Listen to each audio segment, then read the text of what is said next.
marche. On y va? Bonjour à toutes et à tous et merci d'être venus en nombre pour cette audition qui a été magnifiquement organisée par mon collaborateur Louis Samy, que je remercie. Bonjour Françoise Vergès et merci d'avoir accepté mon invitation et de vous rendre ici dans la Maison du Peuple, l'Assemblée nationale. Je vous accueille avec grand plaisir et avec un grand honneur aussi. Vous êtes politologue, vous êtes membre du conseil scientifique de l'Institut La Boétie. Vos sujets de réflexion privilégiés concernent les problématiques liées à l'esclavage colonial, les phénomènes de créolisation, les musées, la décolonisation des arts. On peut vous décrire comme une théoricienne féministe décoloniale. Ça vous va, si je vous dis ça? Vous analysez la persistance de la domination des formes de pensée coloniale sur le monde contemporain, notamment au travers des politiques civilisatrices d'un État patriarcal et raciste, qui conduit sur des sujets post-coloniaux. Dans votre ouvrage qui est paru en 2017, Le ventre des femmes, capitalisme, racialisation, féminisme, vous revenez sur les campagnes d'avortement et de stérilisation pratiquées dans les années 70 à La Réunion, sur des centaines de femmes à leur insu, des pratiques qui sont encore conduites dans le département colonie de Mayotte, qui d'ailleurs ont été le sujet d'une question écrite portée par une députée de mon groupe, Ségolène Amiot. Dans votre ouvrage « Un féminisme décolonial », en 2019, vous abordez les angles morts du féminisme dominant, dit féminisme blanc, des femmes occidentales, en mettant en valeur ces contradictions, ces impasses. Vous participez à faire émerger une autre voie féministe, critique du capitalisme patriarcal, racial et impérialiste.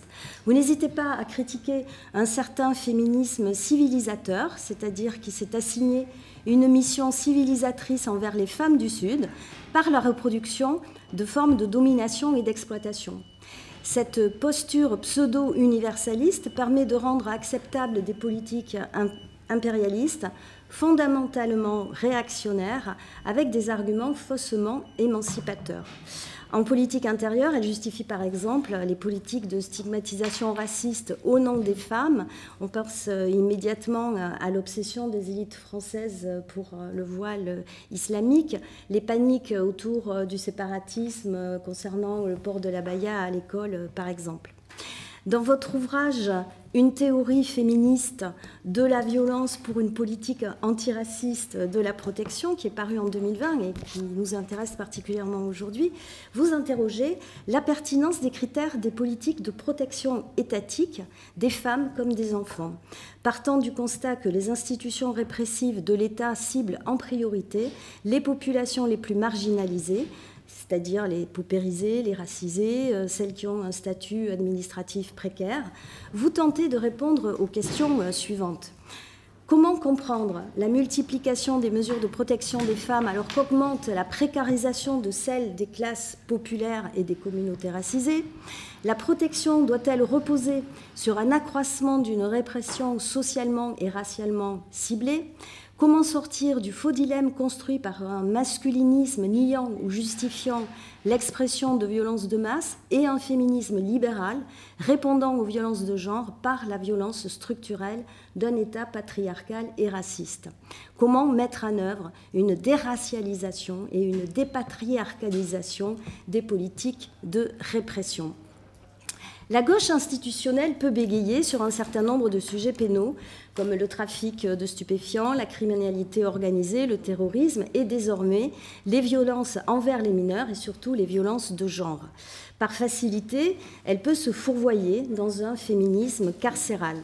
Inaudible au sein de l'hémicycle, par manque de réflexion politique, parce qu'elle n'est pas capable de proposer une alternative humaniste, elle finit par céder la victoire à la réaction en acceptant de jouer sur son propre terrain, c'est-à-dire recourir au code pénal pour combler l'indigence de politiques de prévention défaillantes, sans réflexion sur les causes structurelles de comportements jugés déviants. Au lieu de voter contre une disposition répressive, elle va s'abstenir. Au lieu de s'abstenir, elle va même être en être à l'initiative. Je pense par exemple à la position d'Olivier Faure après le féminicide de Philippines, qui avait dit lors d'un entretien qu'il était prêt à approuver la fin de l'atténuation de responsabilité des mineurs en cas d'atteinte aux personnes, notamment lorsqu'il s'agit d'atteinte de type sexuel.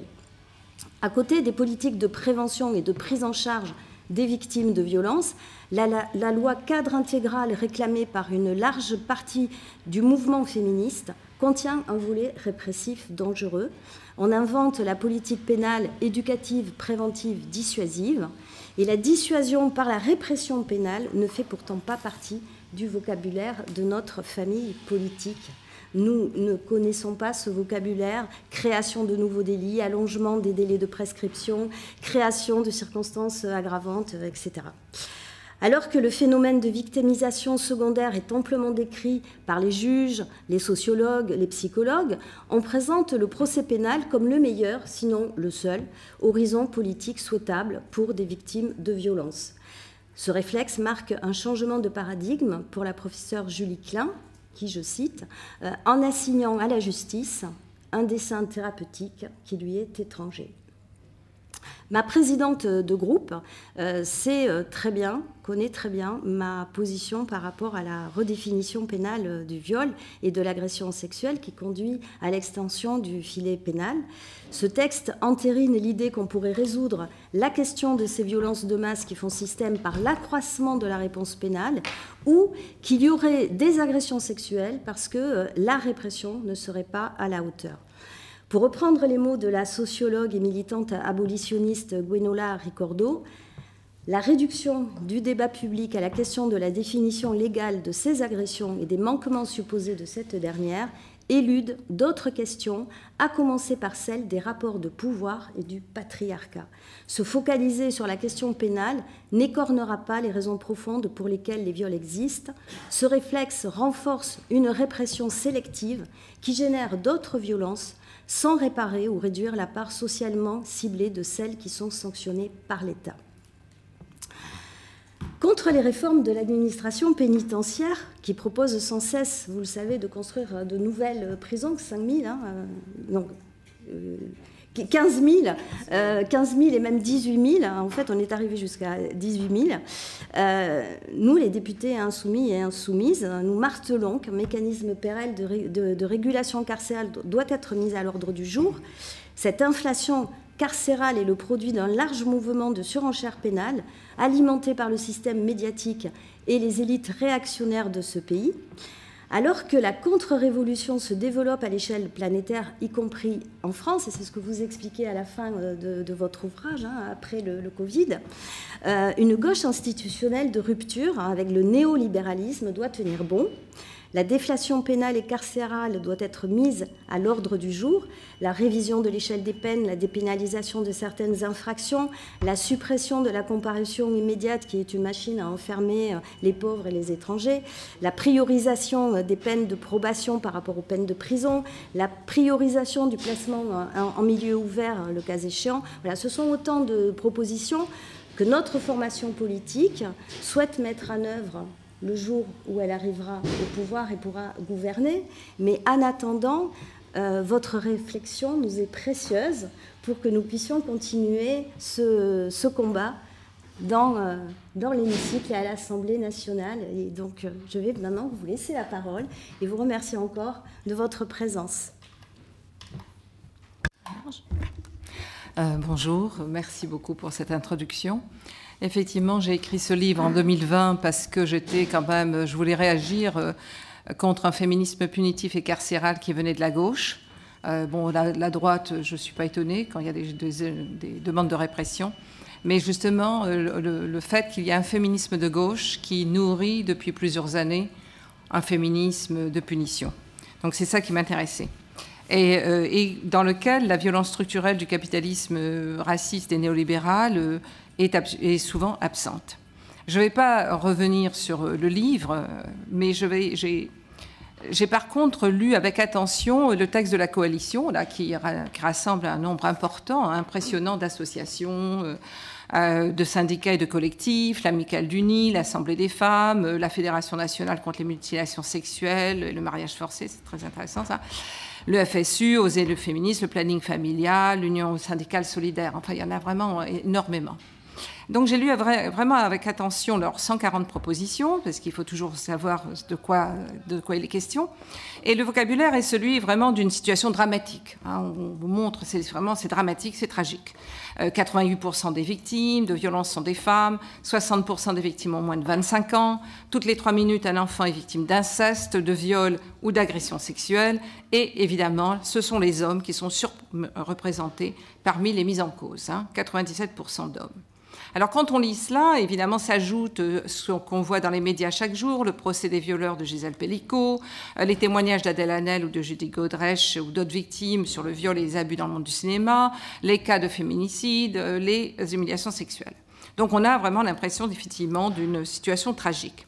Le texte, qui s'efforce d'ailleurs de couvrir tous les aspects des violences et de leurs conséquences, prévention, éducation, police, prise en charge psychologique et sociale, pénalisation, prison, montre que les viols, les meurtres, les coups, les transformations du corps féminin ou enfantin en choses à manipuler, mutiler et brutaliser pour satisfaire des pulsions perverses ou des interprétations de la tradition, dresse le tableau d'une domination masculine toute puissante dont la violence est systématique et meurtrière. Donc on a une impression, voilà, un monde, voilà, des femmes sont victimes, des enfants sont victimes, et puis d'horribles hommes qui passent leur temps à les violer, les mutiler et les tuer. Mais pourtant, cette réalité, elle existe à côté de ce que les autrices d'un livre qui vient de sortir, L'histoire des sexualités en France, décrivent comme une modernisation sexuelle. C'est-à-dire que depuis plusieurs décennies, il y a une modernisation sexuelle dans la société française, une démocratisation, disent-elles, de l'expérimentation sexuelle, du jeu et du plaisir.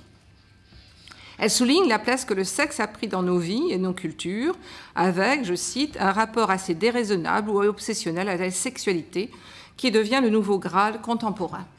Et en effet, on peut constater un énorme investissement dans ce domaine de la vie humaine qui reste pourtant assez obscur, le désir et le plaisir sexuel. Mais on voit aussi des blogs, des ouvrages, des émissions en ligne qui s'efforcent de légitimer un désir, un droit féminin au plaisir et à la sexualité. Et donc on a les deux mouvements, d'un côté vraiment cette inquiétude absolue, puis de l'autre côté finalement la société traversée par des mouvements de modernisation de la sexualité, je veux dire où des femmes affirment leur désir, mais qui s'accompagne aussi d'une banalisation d'une pornographie qui fait aussi, elle, de la relation sexuelle un Graal. C'est là que je vais m'accomplir, que je vais devenir quelqu'un. Et ça, c'est vraiment, donc c'est un investissement qui a lieu avec aussi les questions de capitalisme, tout cela, voilà. Les têtes de chapitre du texte de la coalition sont d'ailleurs très claires. Éduquer, informer, former, protéger, enquêter, juger, agir. Approche globale. Et le vocabulaire, je l'ai dit, est absolument l'absolue nécessité. Alors je cite, « La réponse des pouvoirs publics doit être à la hauteur de l'enjeu, qui est celui d'un nombre de condamnations qui stagne et un taux faramineux de classement sans suite. » Donc vraiment, il y a impunité. Outre le viol et les violences sexuelles, la loi 4 veut couvrir l'inceste, la pédocriminalité, le harcèlement sexuel, l'exploitation sexuelle, notamment au sein du système prostitutionnel, l'industrie pornographique, les technologies numériques, le proxénétisme, la traite des êtres humains, les violences sexuelles en ligne, le partage d'images intimes et de vidéos de viol, les violences obstétricales et gynécologiques, les mutilations sexuelles féminines et les mariages forcés. Tout ça dans la loi. Le travail sexuel n'est vu que comme une contrainte, le travail, donc ce qu'elles appellent prostitution, comme un espace de criminalité. En cela, elles sont fidèles à l'approche du courant féministe abolitionniste anti-travail du sexe qui ignore les luttes pour une reconnaissance du travail du sexe comme un travail. Car évidemment, nous n'allons pas nier la contrainte et la violence qui existent dans ce champ, mais nous ne pouvons pas balayer d'une main les demandes des travailleuses et des travailleurs du sexe d'avoir accès aux mêmes droits que les travailleurs, une couverture médicale, des droits sociaux, la retraite. Le moralisme qui se dégage de ce texte choisit d'ignorer la réalité de la loi du marché patriarcalisé, d'un système social et économique qui offre partout et dans toutes les circonstances et à tout âge les métiers suivants aux femmes, faire le ménage et les soins et le travail du sexe. Partout, à tout âge, vous pouvez, si vous n'avez pas de travail, vous pouvez faire ça, nettoyer ou le travail du sexe. Mais on peut en dire aussi du peu de choix que cette société offre aux jeunes hommes, racisés, migrants, pauvres, auxquels le néolibéralisme offre comme destin livreurs, dealers ou criminels. Ce qui m'a frappé dans ce texte qui se veut minutieux, scrupuleux et qui n'a pas l'aspect social, il y a une demande des prises en charge des femmes, soutien psychologique et logement, c'est l'absence d'une analyse de l'État et de son fonctionnement, du capitalisme néolibéral et du racisme structurel. Pas un mot. Il donne l'impression d'un État neutre, d'institutions capables de se transformer radicalement par morale, par prise de conscience morale, et d'une égalité de fait entre toutes les habitantes et tous les habitants de ce pays. Il présente la loi comme une chose neutre, qui ne serait pas traversée par des préjugés de classe, de sexualité, voire par exemple la panique envers les trans, et de race. Or, chaque jour, et même par exemple la situation à Mayotte aujourd'hui l'exemplifie amplement, il est montré que ce n'est pas le cas, qu'il y ait égalité. On pourrait me dire que la loi qui consiste à exiger de l'État des infrastructures qui répondent à des besoins sociaux et qui assurent la protection de citoyennes contre les discriminations et les abus est toujours utile, et qu'il s'agit ensuite d'élargir son champ, d'obliger la police, les avocats et les juges de tenir compte, par exemple, du racisme et de la classe sociale. Mais nous savons aussi que des lois très mal pensées se sont retournées contre les femmes, comme la loi sur l'avortement, qui, au lieu d'insister sur la création de cliniques autonomes de femmes, a redonné du pouvoir à l'institution médicale. Sans oublier la loi de 2004 sur le voile, soutenue par des féministes de gauche et qui discrimine les musulmanes. Me revenaient à la suite de cette lecture les paroles du slam féministe « Un violador en tu camino », un violeur sur ton chemin, qu'il dit, si vous en souvenez, « Le violeur, c'est toi, ce sont les policiers, les juges, l'État, le président. Le patriarcat nous juge à la naissance, et notre punition, c'est cette violence que tu vois. Ce sont les féminicides, l'impunité des assassins, c'est la disparition, c'est le viol, et le coupable, ce n'est pas moi, ni mes fringues, ni l'endroit. Le violeur, c'était toi, le violeur, c'est toi, ce sont les policiers, les juges, l'État, le président, l'État oppresseur est un macho violeur. Donc pour moi, là, il y a une analyse entre violence sexuelle et structure de l'État.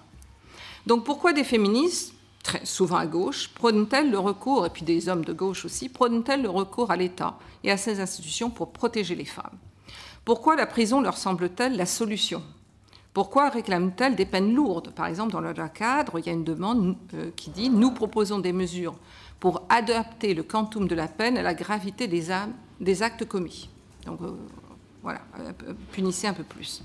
La fin des alternatives aux poursuites pénales pour les auteurs d'infractions sexuelles et l'instauration d'un barème pour évaluer et indemniser l'intégralité des préjudices subis par les victimes. Donc demande de plus de sévérité. Pourquoi la protection des petites filles, des femmes, est-elle devenue un argument sur lequel repose le renforcement du champ d'action de la police et du tribunal? Quels sont les arguments de ce féminisme carcéral?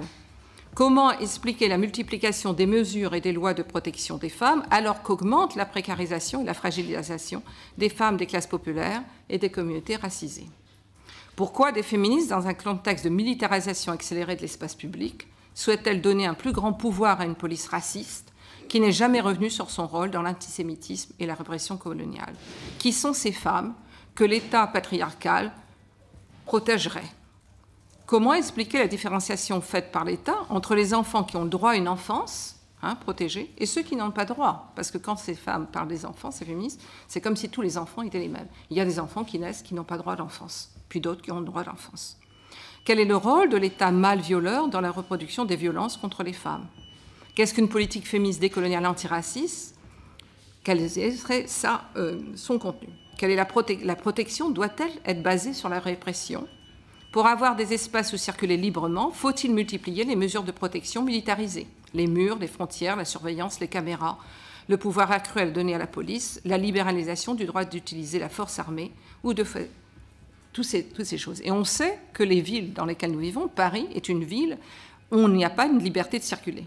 Les jeunes noirs et jeunes arabes vont rentrer dans des quartiers parce qu'ils sont livreurs ou pas ce qu'ils vont faire, mais pas librement. Ils ne vont pas circuler librement. Et les femmes racisées, c'est parce qu'elles sont femmes de ménage. On a bien vu avec Michel Zeher ce qu'il arrivait à un homme qui osait être dans le 17e arrondissement.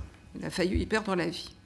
La proposition de loi cadre qui est là, donc, qui se présente comme une loi vraiment raisonnable, s'inscrit pour moi dans la lignée de toute une série de lois répressives, comme celle en août 2018, dite loi Schiappa, qui ajoutait à la répression des violences sexistes et sexuelles l'allongement à 30 ans du délai de prescription pour les crimes sexuels commis sur des enfants, la création d'une contravention d'outrage sexiste pour punir le harcèlement de rue. sanctionnés d'une amende pouvant aller jusqu'à 3 000 € en cas de récidive. On sait ce qui provoqua le vote de cette loi, les récits sur les cafés réservés aux hommes en banlieue, la protection des femmes blanches contre le sexisme naturel et la sexualité incontrôlée des hommes racisés. L'analyse que fait la féministe mexicaine Sayak Valencia de ce qu'elle appelle le capitalisme gore, c'est-à-dire, elle emprunte le terme à ce genre de film qui suscite l'épouvante par l'abondance de cruauté et de sang, donc elle appelle ça le capitalisme gore, est ici éclairante. Elle écrit que ce capitalisme conçoit les corps comme des produits d'échange, comme des commodités. Et là, on a l'écho de l'esclavage colonial. Il offre l'accès à un consumérisme effréné et la possibilité d'acquérir rapidement et fortune sur cette possibilité de transformer des corps en marchandises. La vie n'est plus qu'une monnaie d'échange, plus rien n'est intouchable, tous les tabous économiques et de respect de la vie sont brisés. Dans ce contexte de vie monnayable et tuable, de vie noire, racisée, musulmane, autochtone et pauvre, de mépris pour les vies des personnes pauvres, dans ce contexte de recherche obsédante du profit, peut-on parler de violence sans évoquer la violence systémique et meurtrière du capitalisme extractiviste, de l'impérialisme, des ethno-nationalistes, de l'extrême droite et du désastre climatique? Comment les violences sexistes et sexuelles, leur analyse, s'insèrent-elles dans une logique d'assaut soutenu contre les conditions de la vie quotidienne, contre les besoins vitaux de la majorité de l'espèce humaine, mais aussi d'espèces non humaines? Quand je parle des besoins vitaux, je parle de l'eau, de l'accès à l'eau potable, de l'accès à l'air non pollué. Comme vous le savez, la majorité des morts aujourd'hui dans le monde, le plus haut taux de mortalité est dû à l'air pollué sur la planète aujourd'hui et pas aucune autre cause. Donc ça veut dire qu'il y a littéralement la fabrication d'une planète irrespirable et inhabitable pour la majorité de l'espèce humaine. Donc il me semble difficile de séparer la violence dont on parle, de la violence du capitalisme et du racisme, de l'espace public de plus en plus militarisé, du droit que se donne l'État d'entrer dans la vie des familles noires, racisées, roms, pauvres, pour y faire régner sa discipline et son ordre bourgeois. Comme je le disais, il existe des différences dès la naissance. Il y a dès la naissance des différences de race et de classe qui font que certaines personnes sont condamnées à une mort prématurée. Nous l'avons vu avec le Covid. Quelles furent les communautés les plus touchées par la mort, sinon les communautés noires et pauvres? La confiance dans un État et dans des institutions qui ont prouvé à plusieurs reprises leur capacité à exercer une violence et une justice de classe et de race pose question. Elle repose sur la conviction qu'institutions, partis, syndicats partagent que seule la protection institutionnalisée, garantie par la police et le tribunal, peut agir contre les violences sexistes et sexuelles. De la gauche à la droite, pas toute la gauche, mais enfin toute une partie de la gauche, l'idée que les femmes sont un groupe à protéger est largement partagée. Pourquoi cette adhésion dans cette gauche à cette question de la protection institutionnelle? Pourquoi les racines de ce féminisme dans cette gauche? Pourquoi, par exemple, au lieu d'apprendre aux petites filles à se défendre et à faire des cours d'autodéfense, on leur apprend à aller pleurer auprès du maître? Elles ont qu'à apprendre à flanquer une baffe aux petits garçons qui les embêtent. Le féminisme étatique, fémonationalisme, est puissant en France et n'hésite pas à être en accord avec la droite répressive. Ce que j'ai appelé le féminisme civilisationnel, ce féminisme qui se renforce, comme vous le disiez, dans les années 90, et qui a adopté le vocabulaire et l'idéologie coloniale de la mission civilisatrice, prône d'amener les groupes plongés dans la nuit de la barbarie de la misogynie à la civilisation. Celle qui repose sur le respect des femmes, c'est-à-dire pas de voile, pas de mariage arrangé, pas de mutilation sexuelle, un corps libre. Tout cela dans une société où classe, racialisation, sexualité n'auraient apparemment aucun effet secondaire. L'Occident s'érige en défenseur des droits des femmes. Il exige même des États qui veulent recevoir de l'aide la garantie que les droits des femmes seront respectés. On l'a vu à plusieurs reprises. Cet Occident même qui ravage des pays, qui apporte la guerre, comme par exemple en Afghanistan, et puis une fois que les 20 ans d'occupation militaire ne lui ont apporté, se retire, impose des sanctions, gèle les avoirs et adopte la posture moraliste condamnant la misogynie des hommes afghans, qui, il faut le dire, n'hésitent pas à multiplier les lois. Ce que les signataires de la coalition sous-tendent, c'est que l'adhésion à leur idée devrait être naturelle et immédiate. C'est elles qui savent ce qui est bien pour les femmes. Et certes, qui peut être pour les mutilations, le mariage forcé ou l'exploitation des corps. Mais ne faut-il pas aller plus loin et comprendre ces violences dans le contexte d'une contre-révolution globale qui vise le rejet des lois sociales gagnées par les luttes et vise à installer des régimes légaux d'exploitation et de dépossession. Les tentations sécuritaires, a écrit la militante abolitionniste Angela Davis, ne font qu'accroître en fait le sentiment d'insécurité. Le complexe industriel carcéral, ajoute-t-elle, ne concerne pas seulement la croissance massive du nombre de personnes emprisonnées, mais également les forces économiques et politiques qui placent un nombre aussi élevé de personnes sous contrôle de justice criminelle. La justice criminelle reste l'institution essentielle destinée à répondre aux problèmes sociaux de pauvreté, de racisme, de santé mentale et d'illettrisme. Enfermez-les est devenu le slogan de la protection. La seule institution qui offre l'enfermement, c'est la prison. Donc voter des lois qui prennent pour argument la protection, sans prendre en compte ce qu'une société de plus en plus éduquée au punitif justifie spontanément, ce que cette société justifie spontanément, la privation de liberté et la prison, suggère une adhésion à la punition comme éducation à la respectabilité bourgeoise et patriarcale. Lors du colloque international Reimagining Punishment, organisé en mai 24 au Collège de France, le professeur Didier Fassin remarquait que le mouvement punitif, qui a commencé au XIXe siècle, n'avait non pas seulement diminué au XXIe, mais s'était renforcé. Le taux d'incarcération, ajoutait-il, est aujourd'hui plus élevé qu'il ne l'était dans les années 1970. Pourtant, aucune étude n'a démontré un lien entre la prison et la diminution des actes criminels. Ça, c'est vraiment clair. Et on sait que la réinsertion est pleine d'embûches. On connaît la situation de la prison en France. Les chiffres de septembre, vous les connaissez, je ne vais pas vous les répéter. Les détenus dormant sur des matelas posés au sol, une densité carcérale qui est absolument énorme. Et en fait, énormément de détenus sont en attente de jugement. Sont en attente de jugement ou alors sont condamnés à des courtes peines mais ne sortent pas. Voilà. Donc, pendant ce temps-là, comme vous le rappeliez, le gouvernement envisage la construction de 18 000 places de prison d'ici 2027. Gwendola Ricordo, que vous citiez, féministe et autrice d'ouvrages essentiels sur l'abolition du système pénal, s'est intéressée aux formes de résistance dans les prisons qui ont été très fortes dans les années 1970, avec la publication de témoignages, l'œuvre de Michel Foucault, la création du groupe Information Prison. Mais elle nous dit qu'elles n'ont pas disparu et qu'il semble pour elle, l'opposition à la judiciarisation et au recours à la justice pénale devrait s'appuyer sur ces résistances. Ni la prison, ni le prisonnier ne doivent disparaître du débat, dit-elle.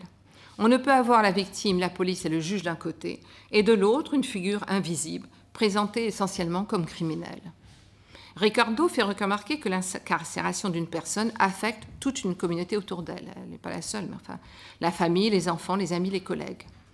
L'exclusion du social, à cause de l'enfermement d'un membre de la famille, pèse encore plus sur les femmes racisées, qui sont encore plus précarisées, qui doivent faire de longs trajets et font face au racisme. Il est nécessaire de reconnaître les poids des peines à part entière que purgent les proches de personnes détenues et qui se traduit matériellement, financièrement et émotionnellement. Elle écrit, je la cite, « Même si les juges ne prononcent jamais la peine qui nous frappe, nous sommes souvent jugés. » Elle parle des proches de prisonniers. Plus ou moins directement, lors de procès, parce que nous serions mauvaise mère, épouse, peu structurante. Nous subissons un nombre incalculable d'injonctions dans les procédures de libération anticipée, afin d'être les garantes de la réinsertion. Malheureusement, c'est le plus souvent la honte que la fierté qui est rattachée à l'expérience d'avoir un proche incarcéré. Il y a là un mouvement collectif à entreprendre pour que les personnes faisant le choix de soutenir une personne détenue se débarrassent au moins, dans les mouvements abolitionnistes, de la honte socialement apprise. Comment des féministes peuvent-elles justifier d'envoyer des hommes en prison? Ces endroits où le risque de suicide est multiplié par 20 au quartier disciplinaire, par 7 au quartier d'isolement. Comment justifier le primat de logique sécuritaire, les politiques pénales, qui remplissent toujours plus les prisons, sans tenir compte de l'état des personnes mises en cause? En septembre de cette année, à la maison d'arrêt de Nîmes, une centaine de prisonniers ont refusé de regagner leurs cellules pendant plus de 4 heures pour dénoncer des conditions de détention inhumaines. Dans cette prison infestée de rongeurs et de punaises de lit, de matelas au sol ont été installés dans presque toutes les cellules.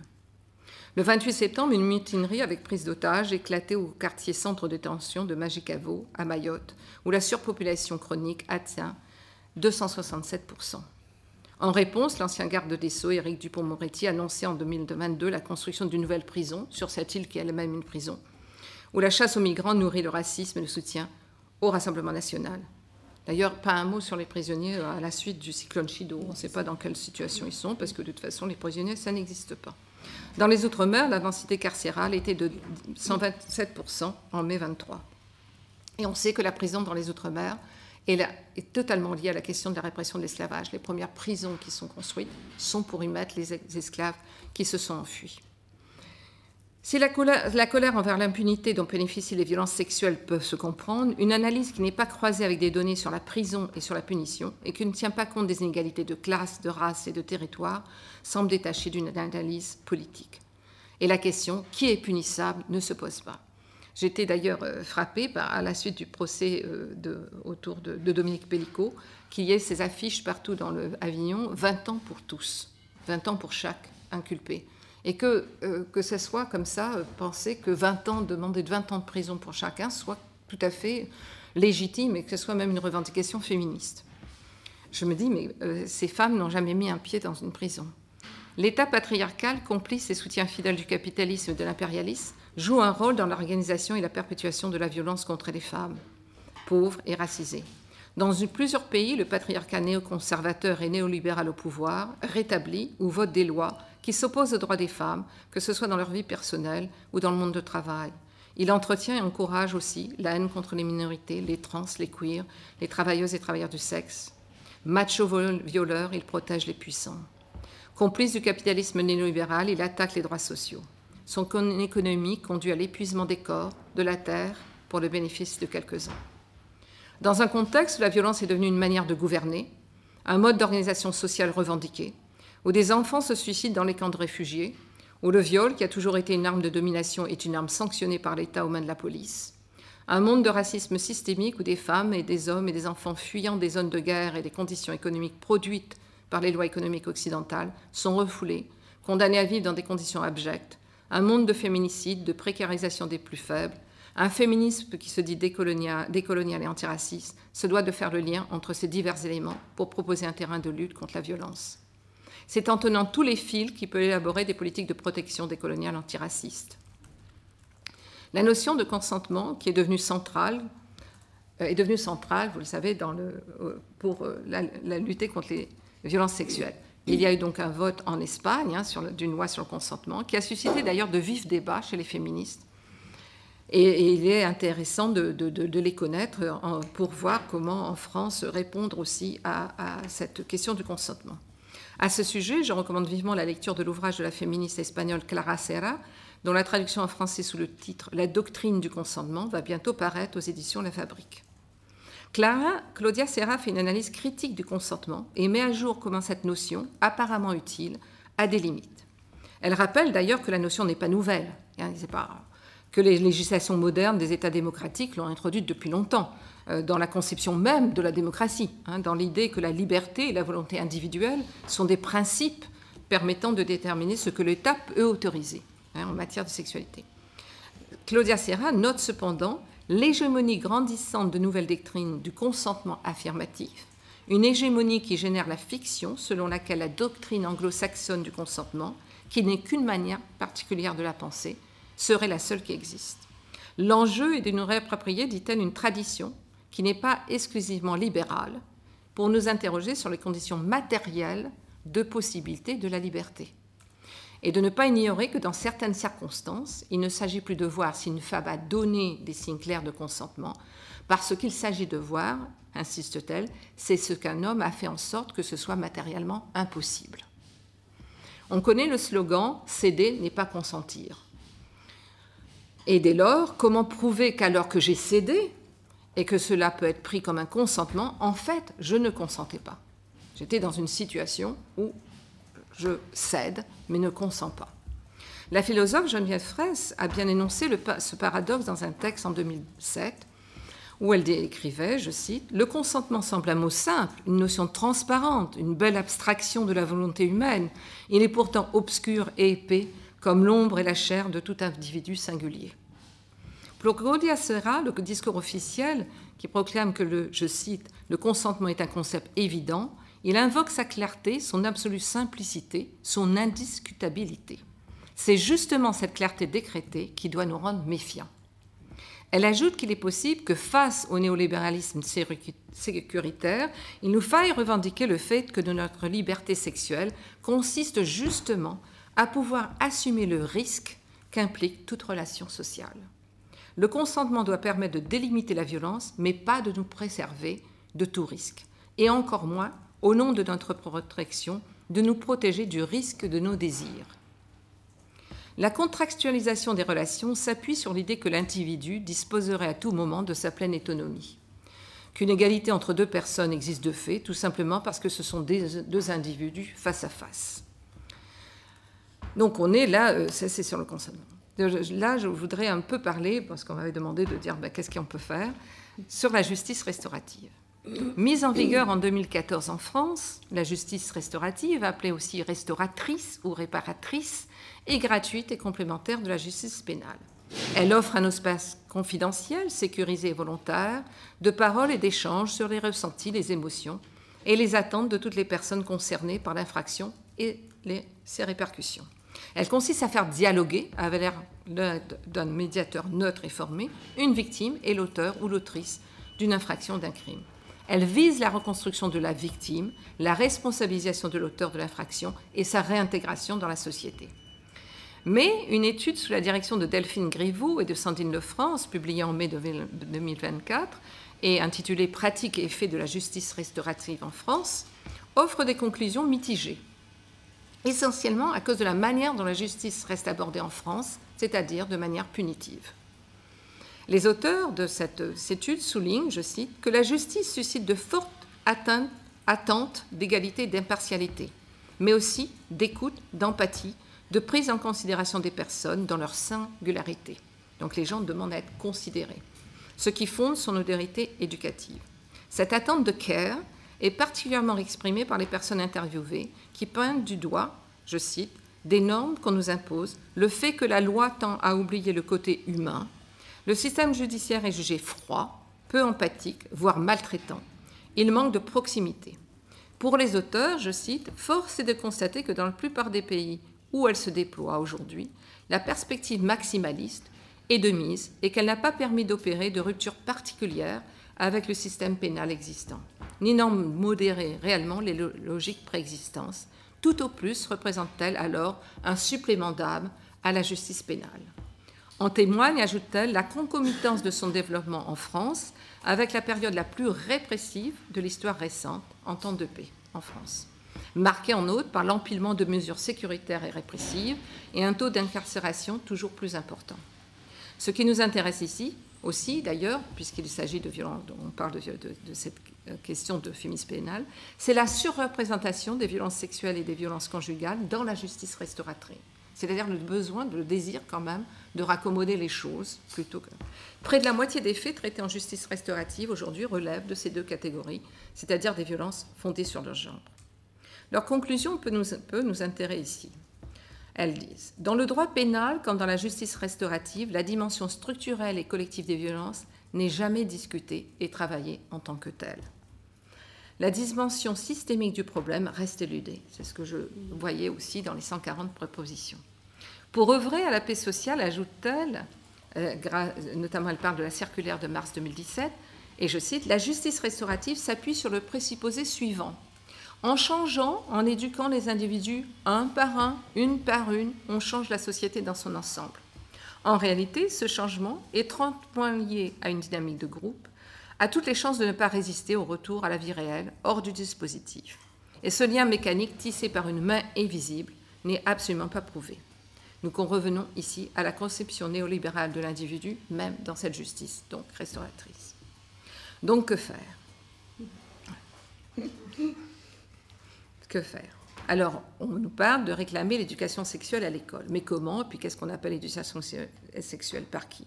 Est-ce que dans cette éducation, on va laisser s'exprimer les angoisses, les désirs et les fantasmes des filles et des garçons sans les moraliser ? Comment faire comprendre, comme l'écrit Claudia Serra, et je l'ai déjà cité, que le consentement, il y a un risque dans les désirs. Et comment l'accepter ? Comment l'accepter ? Et puis, la relation sexuelle est souvent un peu trouble, un peu, je veux dire, c'est pas si clair que ça. Donc, le consentement, et puis cette idée contractuelle de la sexualité.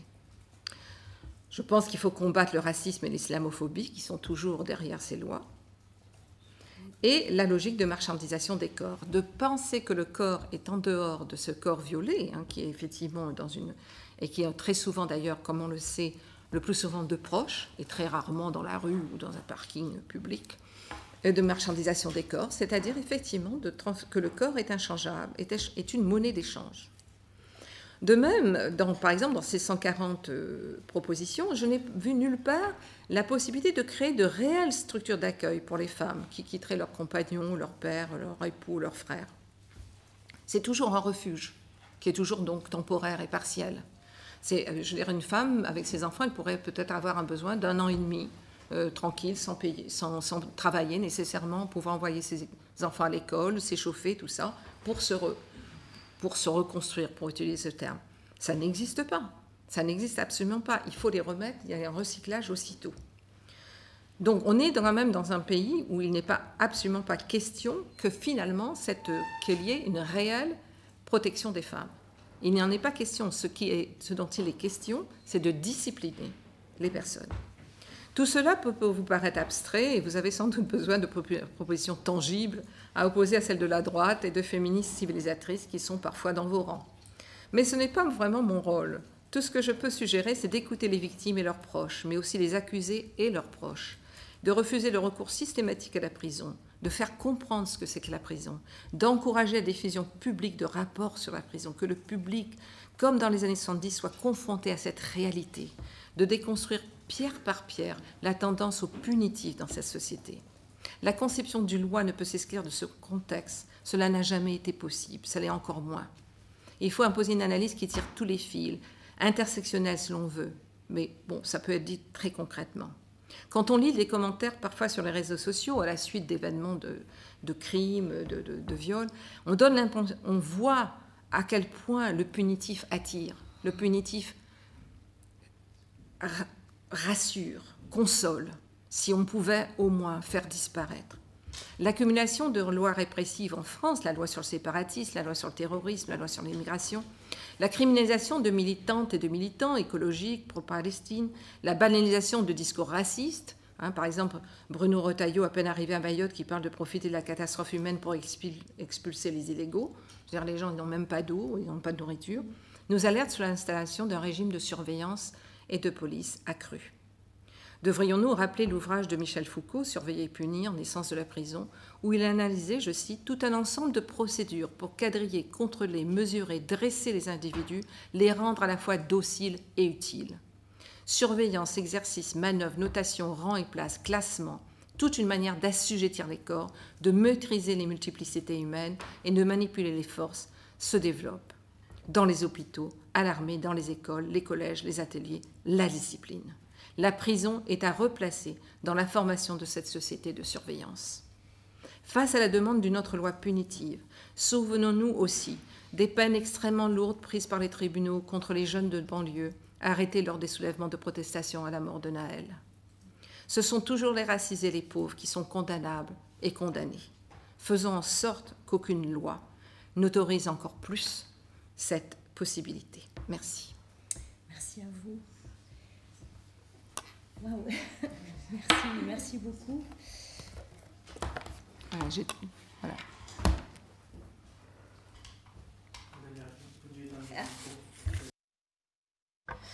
Merci infiniment. On va pouvoir échanger si certains ont des questions.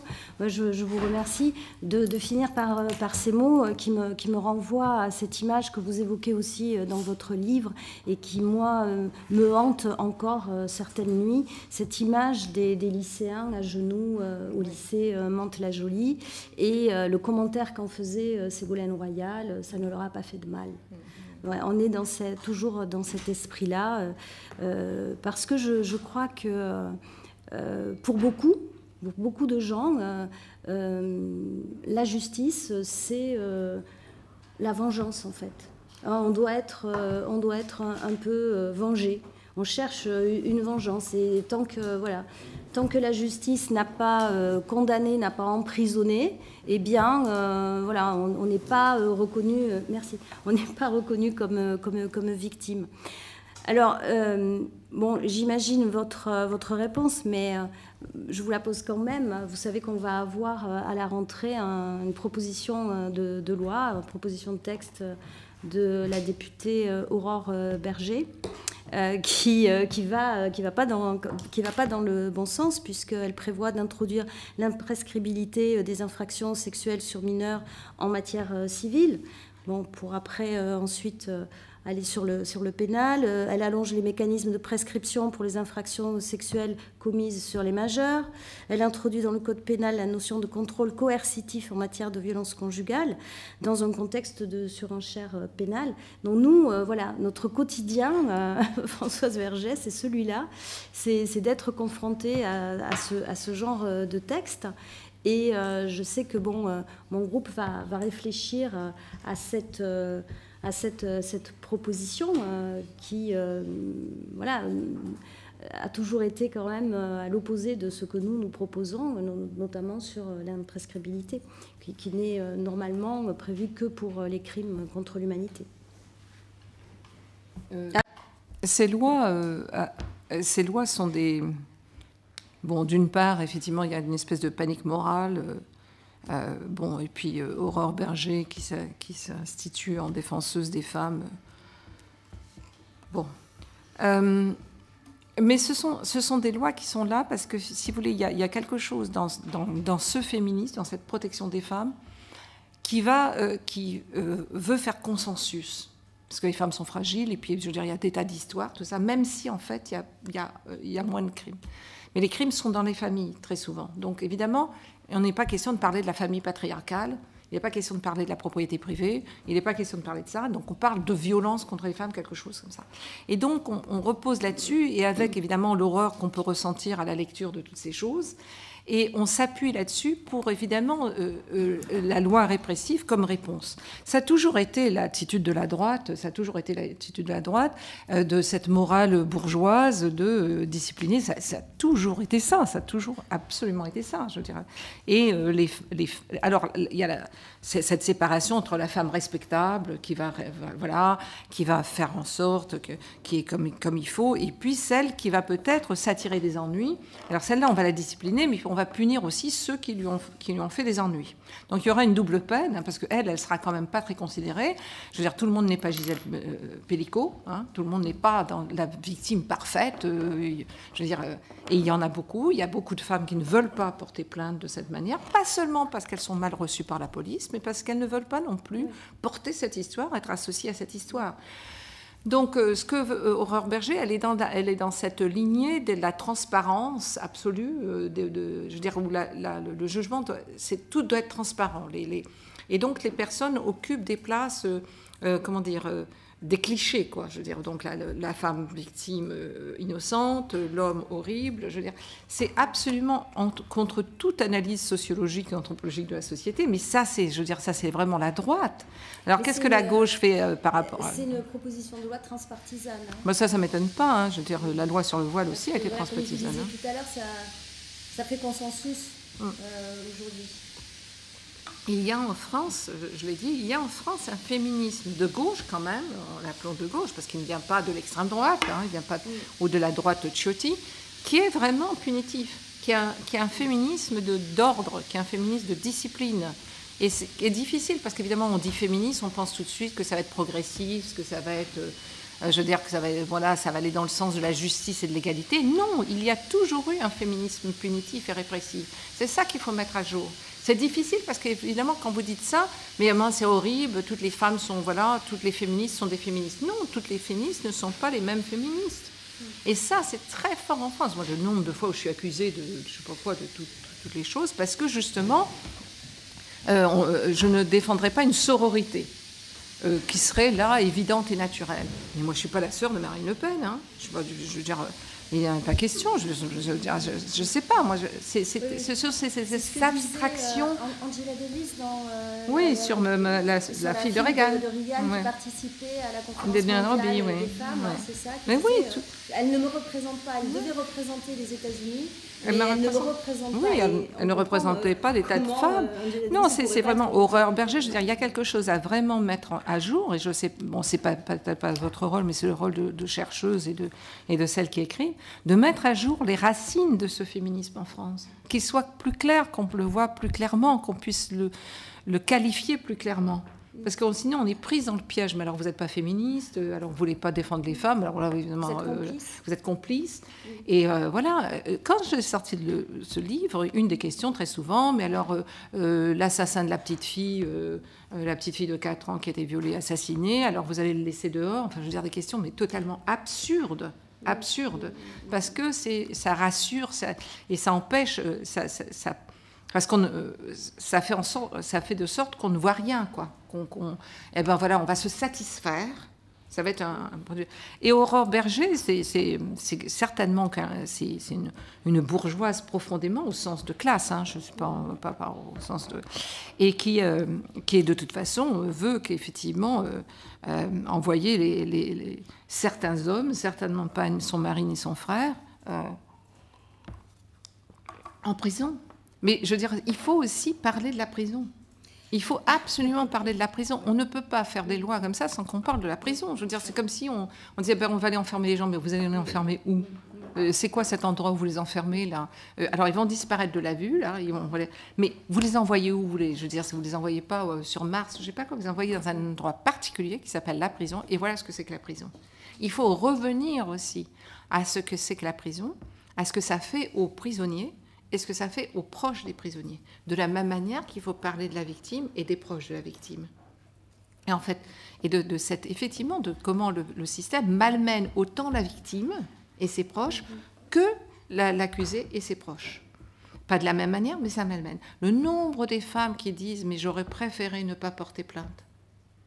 J'aurais préféré ne pas traverser ça. » Et puis qui ne tiennent pas compte des sentiments peut-être contradictoires qui animent cette femme par rapport à cet homme qui est peut-être son compagnon, et qu'elle veut d'une certaine manière, effectivement, qu'il prenne la mesure de ce qu'il a fait, et qu'il en prenne la responsabilité, mais qu'elle ne veut pas voir nécessairement en prison.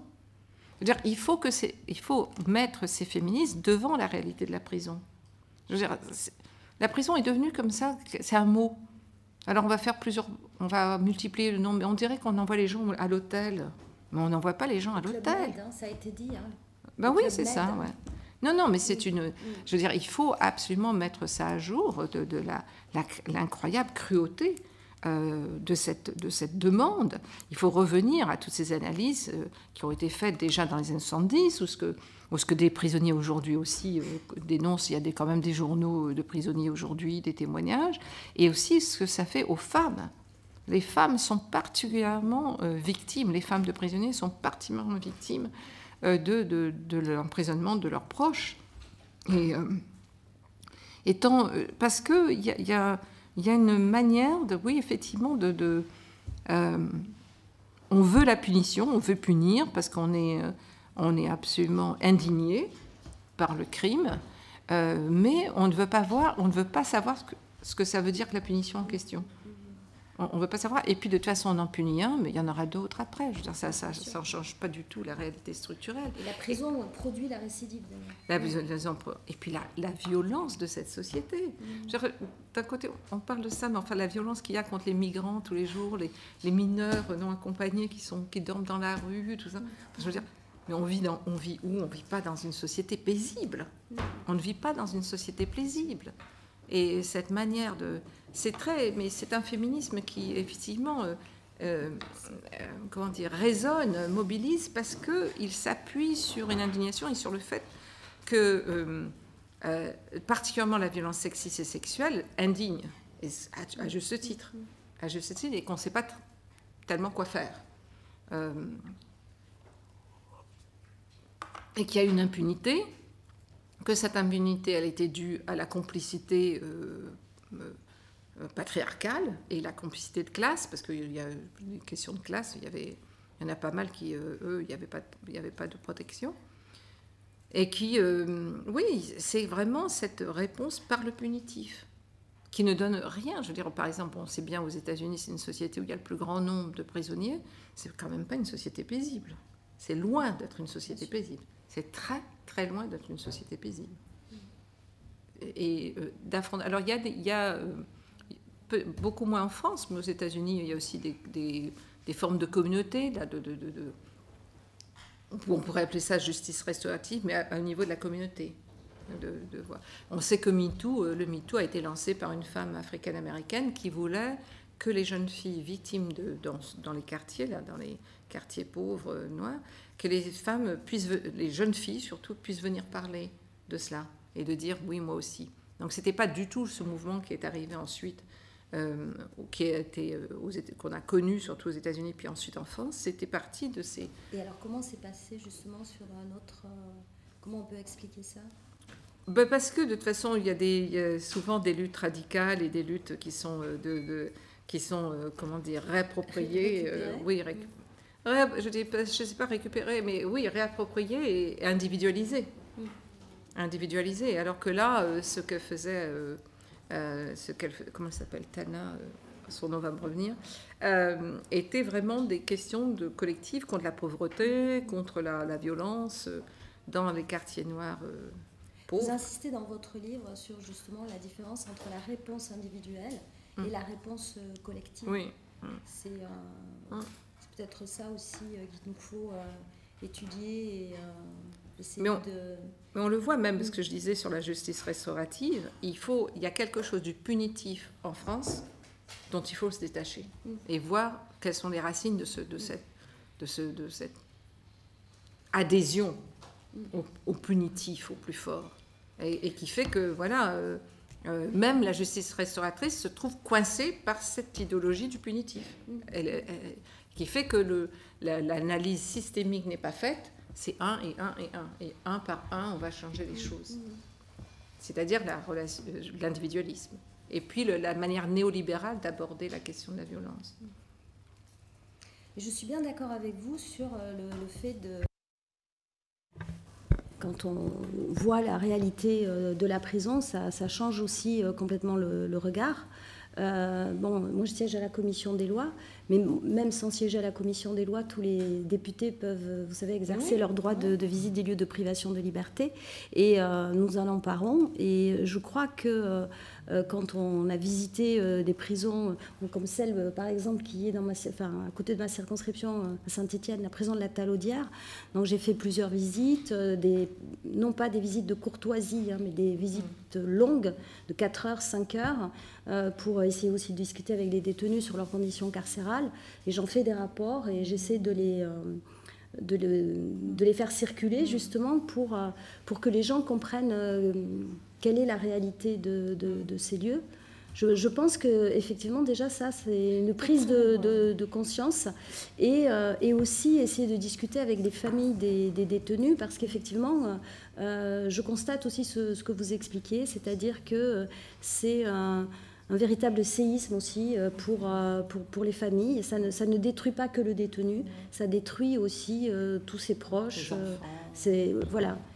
Donc ça, c'est vrai que déjà, c'est peut-être qu'il faudrait-il organiser des journées portes ouvertes aux prisons pour visiter. On ne peut pas détacher une demande de loi pénale sans parler de la prison. Oui. Pardon, de parler simplement de la police.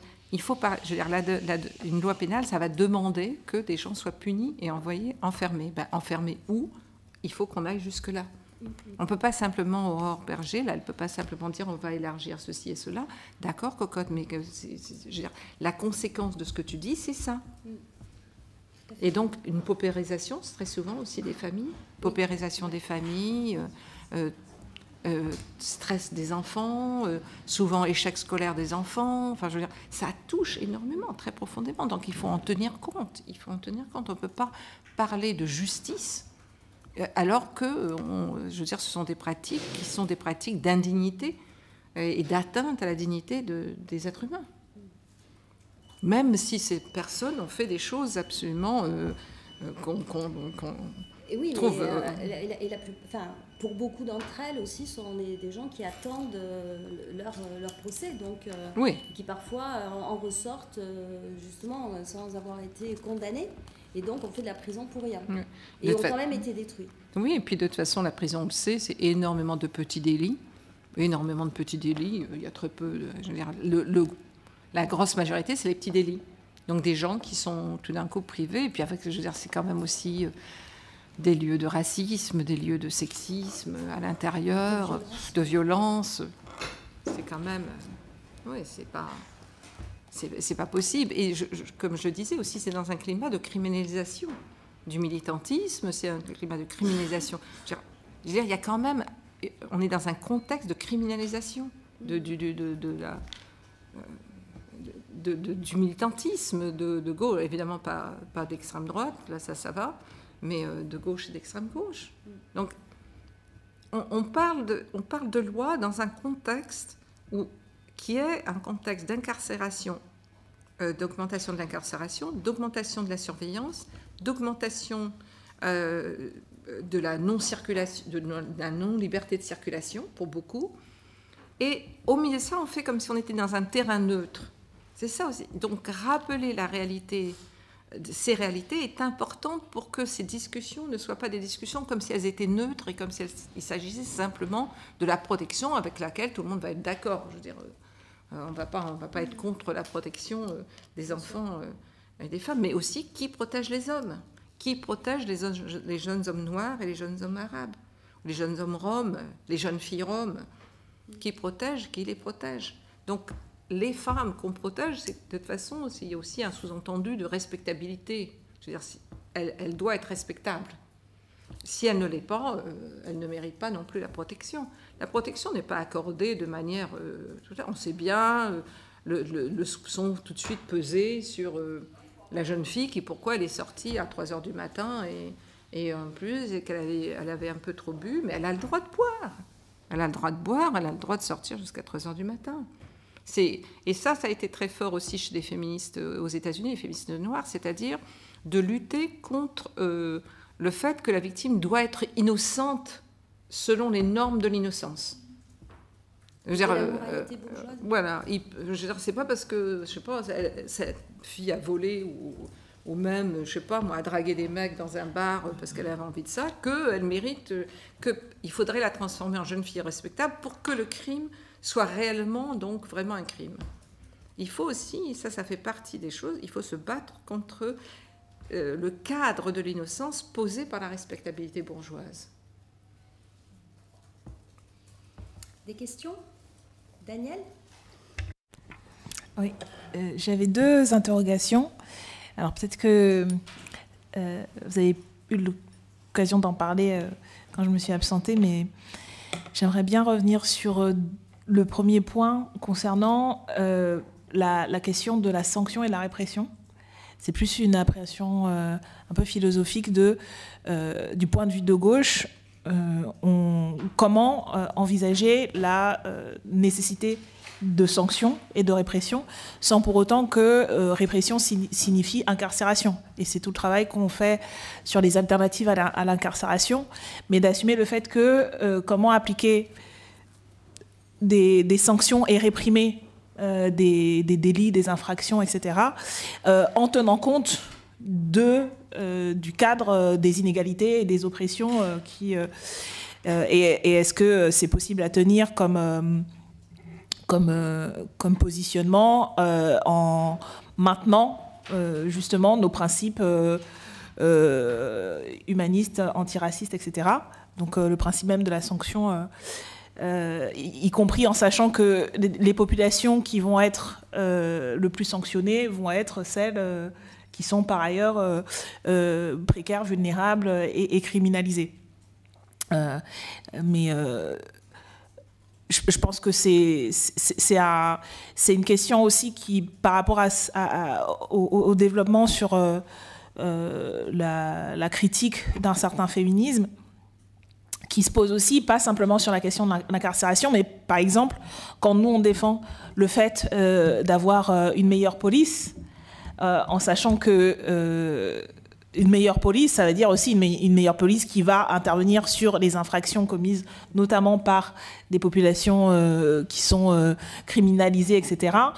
Même si nous, on intègre dans le fait de cette meilleure police, c'est avec de la formation en l'état actuel, dans le contexte de domination actuel, ça veut dire aussi potentiellement avoir plus de répression de certaines populations.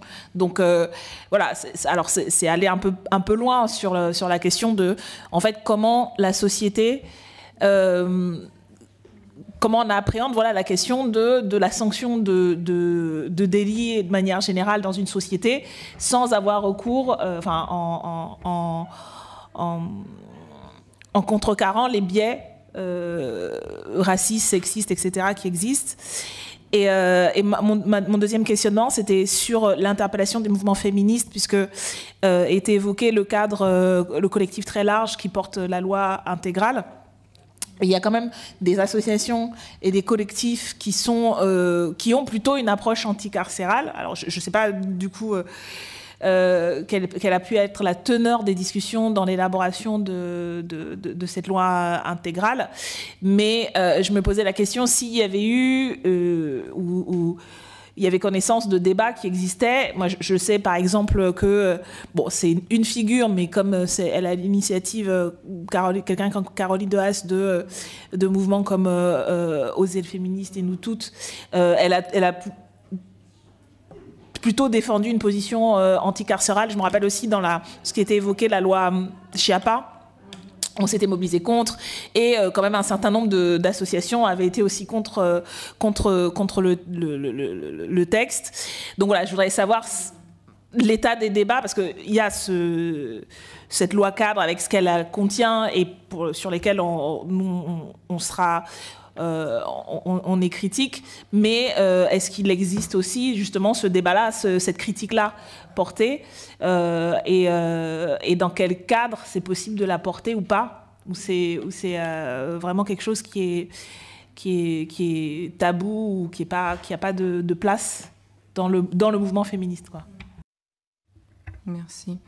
Sur la question de la sanction, comment sanctionner, comment quand même, par exemple, mettre un arrêt à des violences, quoi, et qui ne soit pas justement d'envoyer la personne en prison. Quelles sont les formes? Et là, ça demande d'énormes efforts, d'énormes transformations, c'est-à-dire des lieux réellement éducatifs, notamment pour les adolescents et les jeunes, vraiment, comment les réintégrer, pas nécessairement dans la société, mais les faire sortir de la violence qui les anime, de pourquoi quelque chose les tient. On sait que beaucoup d'hommes qui sont violents ont été eux-mêmes victimes de violences dans leur enfance, leur adolescence. Donc ça veut dire que c'est vraiment tout un fond, quoi, de la société. La violence contre les enfants est stupéfiante quand on s'y penche. Je veux dire, c'est incroyable, quoi. C'est qu'on fait des enfants et puis après on les bat, quoi. Je veux dire, plus ou moins. Donc, il y a comment faire. L'école aussi peut jouer un rôle, hein, pour les enfants. Donc, la sanction, ça serait avoir de réels lieux de resocialisation qui ne soient pas basés sur justement la discipline et la répression, mais la réintégration. Alors peut-être qu'on verra qu'il y en a qui n'y arrivent pas, qui ne peuvent pas. Mais on sait que dans les sociétés dans les sociétés dites non modernes, pour parler comme ça, l'écart, mettre la personne à l'écart du social était très très très positive, parce que personne ne peut vivre seul. Personne n'arrive à vivre seul. Tout le monde a besoin d'autre chose. Donc c'était vécu comme, mais moi je ne veux pas être exclue de la communauté à un moment donné. C'est trop, quoi. Maintenant, on est quand même dans une société extrêmement individualiste, extrêmement violente, qui encourage la violence. On le voit sur les réseaux sociaux, mais je vous dire, ou sur les chaînes. Moi, je regarde ça assez souvent. On voit qu'il y a par exemple des punitions sur TikTok qui ont d'énormes followers, tout ça. Enfin, on est donc comment on va parler de cette violence qui non pas seulement structurelle, mais qui devient une source de revenus. C'est une source de revenus. Je veux dire, ça a été aussi avec la boxe, je ne sais pas quoi, mais c'est une source de revenus pour n'importe qui aujourd'hui. Je veux dire, pour un petit jeune avec son téléphone, c'est une source de revenus. Donc, c'est un peu ce que je disais, où le corps devient vraiment une monnaie d'échange, quoi. Je veux dire, là, on en revient à des principes carrément de l'esclavage colonial, où le corps est une marchandise et avec lequel on va jouer. Donc là, évidemment, les sanctions, il y a l'ouverture de ces lieux, et qui doit s'accompagner de ce que vous faites, c'est-à-dire de la lutte contre le capitalisme néolibéral, quoi, qui est absolument d'une violence très profonde. Très, très, très profonde. Et alors, évidemment, c'est la longue lutte. Hein, c'est pas, mais déjà, de faire en sorte que la sanction ne repose pas sur le biais racial et de classe, ça, c'est quand même déjà un peu possible en étant extrêmement attentif à qui est punissable, qui devient punissable, les peines qui sont faites, absolument d'exiger que tous les petits jeunes qui sont en prison pour rien, pour une petite barre de shit, sortent, et qu'il y ait des lieux qui les accueillent, tout ça, c'est vraiment... Il faut mener une bataille abolitionniste, qui ne se dit pas comme ça, parce que si elle se dit comme ça, là, vraiment, on en parlera sur CNews pendant 25 ans, mais qui partent vers ça, qui partent vers vraiment... quelque chose. Non, la prison n'est pas du tout la solution. On arrête, on ne va pas construire 18 000 places de plus. Ce n'est pas possible. Il faut se battre contre ça. Et la question dans le féminisme, je pense que dans le texte que j'ai donc lu avec attention, ce n'est pas dit clairement qu'il faut être pour le féminisme carcéral. Le féminisme carcéral ne se dit pas d'ailleurs. Hein. C'est rare qu'une féministe dise « je suis une féministe carcérale ». C'est plutôt dans une philosophie justement de l'approche de la violence comme quelque chose justement aussi d'individuel, et comme on va donc soigner l'un après l'autre. Oser le féminisme, je sais qu'elles sont pas du tout pour l'incarcération, mais elles doivent penser qu'il est possible d'avoir cette loi cadre qui réellement va au moins limiter, parce que je ne sais pas si c'est le mettre à fin, mais limiter, faire prendre conscience de ces violences sexuelles et sexistes. Il y a peut-être une illusion de la loi comme éducation. Hein. Il y a toujours eu une loi de l'illusion comme... C'est quand même très fort, ça. C'est très fort que la loi est éducative. Mais la loi n'est éducative que s'il y a une réelle éducation. Je pense qu'il faut poser beaucoup plus peut-être clairement aussi cette question du féminisme carcéral, qui ne se dit pas, je le répète, mais vraiment alors, c'est quoi votre position exactement? Vous voulez plus de prison? Non. Alors, si vous voulez pas plus de prison, vous voulez quoi? Des structures d'éducation? Comment vont-elles? Quelles vont-elles être? Qui va les financer? Quel va être leur fonctionnement? Quelle va être leur structure? Où est-ce qu'elles vont être? Comment on va faire? Et donc, pousser chaque fois, si vous voulez, pour ne jamais permettre des phrases qui restent générales et abstraites, des déclarations abstraites. Non, une loi, elle va être appliquée et après, elle sera appliquée de cette manière. Et comment on va éviter, bien avant que la loi soit promulguée, que ces dérives ne soient pas possibles. Donc il faut que toutes les phrases qui sont dites, ça veut dire quoi? Ça va entraîner quoi exactement? Parce que, je l'ai dit, quand on le lit, il y a des tas de choses qui apparaissent comme de sens commun. On se dit, bah oui, c'est vrai. Et donc, et si on décortique pas chaque phrase et qu'on dit, mais ça va mener à où ça va dire, qu'est-ce qui va se passer là exactement? Et de pousser chaque fois. Mais alors, quand on dit ça, qu'est-ce qui va se passer, par exemple? Alors, pour les femmes migrantes, ça se passera comment? Ou pour les femmes chaque fois que ce ne soit pas général. Parce que ça pose un petit peu les femmes. Le discours est les femmes. À chaque fois, demandez oui, mais comment ça se passera? Et puis, ça se passera comment à Mayotte ou en Guadeloupe ou en Guyane? Parce que, sans parler de l'outre-mer, dont il n'est jamais question. Comment ça va se passer? On voit bien et donc, comment montrer que la loi, elle n'est jamais égalitaire, elle n'est pas neutre, en tout cas. Elle ne l'est pas.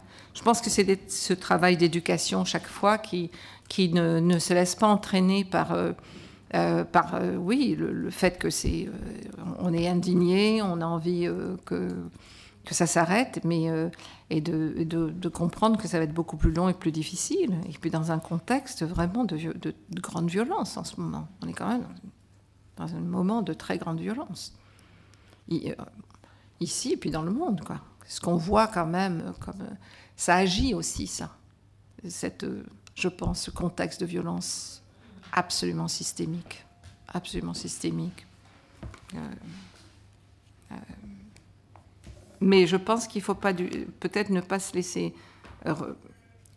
il y a ce côté, il faut une loi. Il faut une loi pour mettre fin aux violences sexuelles. Il faut une loi, il faut que là, les mecs s'arrêtent. Il faut refuser, je pense, cette déclaration, cette formulation. Non, il ne faut pas une loi. Il faut oser, je pense. Ça ne va pas être facile parce que c'est tout de suite l'accusation, mais alors laxisme, etc. Mais je pense qu'il faut oser, je ne sais pas comment le formuler, peut-être pas ainsi, mais il faut oser le penser. Oser partir de cette formulation, parce que sinon on est entraîné inévitablement, dans un vocabulaire qui va avoir des conséquences matérielles, concrètes, inévitablement. Il n'y a pas de formulation neutre. Je ne sais pas si je réponds.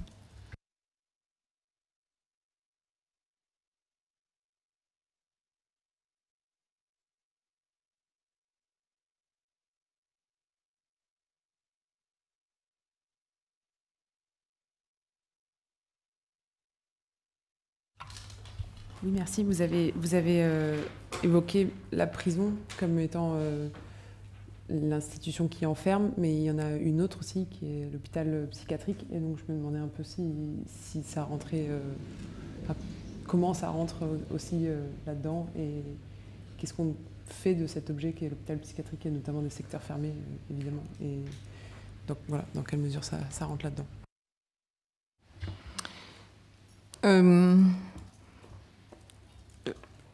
Les espaces d'enfermement, ils se multiplient hein, en Europe et en France. Les camps sont des espaces de non-liberté. Les CRA sont des espaces de non-liberté. Ils se multiplient. Je le disais, il n'y a pas de liberté de circulation, de réelle liberté de circulation en France. C'est-à-dire, il y a des espaces où on ne rentre pas si on est noir, si on est un jeune noir, si on est un jeune arabe, si on est une femme voilée. Et l'hôpital psychiatrique, évidemment, en plus de toute façon, qui est dans un total état de délabrement.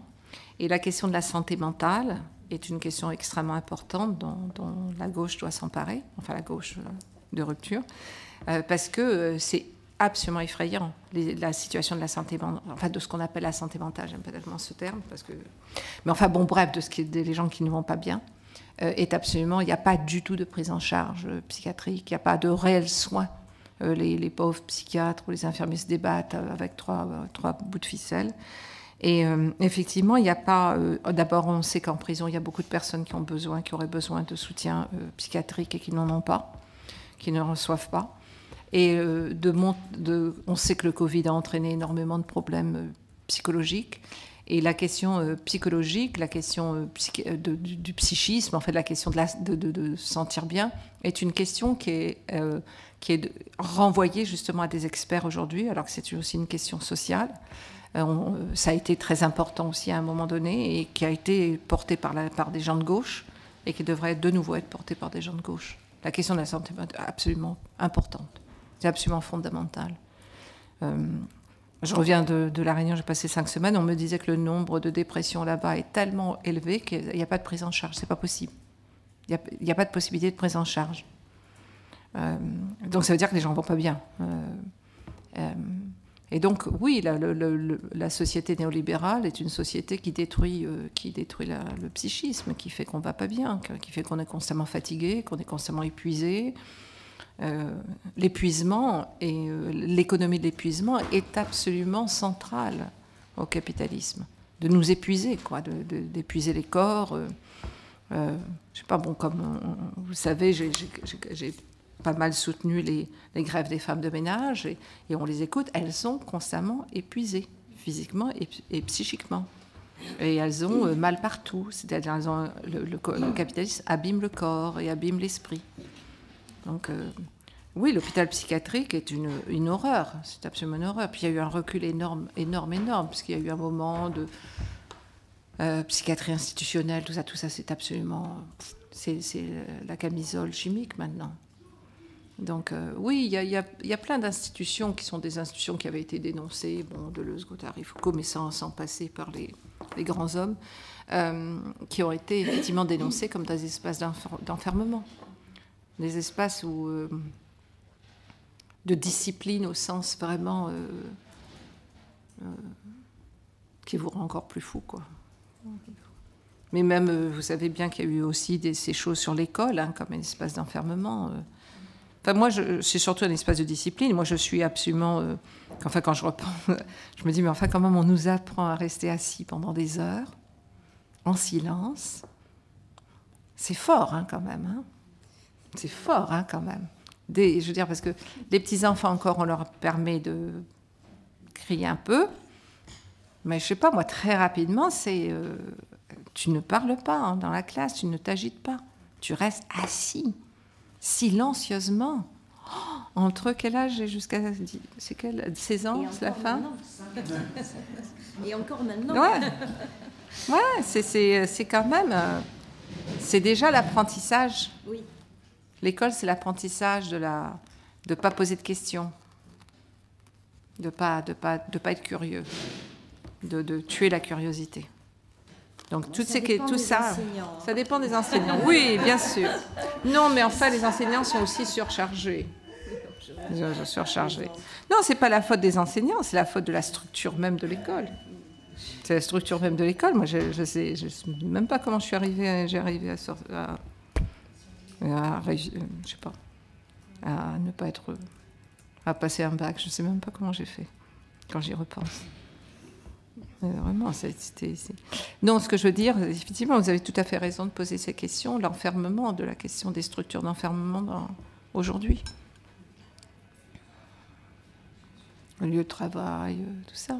Parce que je ne sais pas quelles sont les proportions de femmes qui sont enfermées dans les hôpitaux psychiatriques et par rapport à la proportion d'hommes qui sont emprisonnés et dans quelle mesure, surtout quand on voit les études sur les hôpitaux psychiatriques dans les années 50 ou même avant, où on envoyait les femmes déviantes, quoi. Enfin, c'était considéré comme problématique et on les envoyait beaucoup dans ces hôpitaux et les conditions étaient guère mieux que les conditions de... Ah, mais l'hôpital psychiatrique, ça a été effrayant. Ça a été effrayant jusqu'au moment des années 70 où il y a toute cette révolte, tout ça, mais qui maintenant connaît un recul de nouveau, de nouveau un recul. Mais ce qu'il y a, c'est que aussi il y a beaucoup de gens qui sont laissés, quand même énormément de gens qui sont laissés pour compte, quoi, qui auraient besoin de soins, enfin d'écoute, et qui doivent avoir recours à des médicaments ou à l'alcool ou à la drogue pour supporter. Je me demande dans quelle mesure le système judiciaire, quand il a affaire à une femme ou un homme, décide qu'en fonction des violences qu'il considère, ça relève plutôt du soin pour certains et plutôt de la punition pour d'autres. Et comme quand on voit que les détenues femmes sont plus souvent droguées que les détenus hommes, parce que considère que dès qu'elles se mettent à hurler, il faut absolument les faire taire. Je me demandais s'il y avait eu des études là-dessus sur l'utilisation de l'hôpital psychiatrique vraiment comme une deuxième prison, mais plus pour les femmes. Pour les femmes, enfin la prison, oui, comme... oui, il y a des études, mais ce qu'il y a, c'est surtout qu'effectivement, la population carcérale féminine est moins étudiée, donc elle est aussi moins nombreuse, mais elle est aussi maltraitée, oui. Elle est aussi maltraitée. De toute façon, on enferme les pauvres. On enferme, je veux dire, c'est vraiment... justement, les problèmes de santé mentale, les problèmes sociaux, tout ça, la prison est là pour éponger une partie de la violence de la société.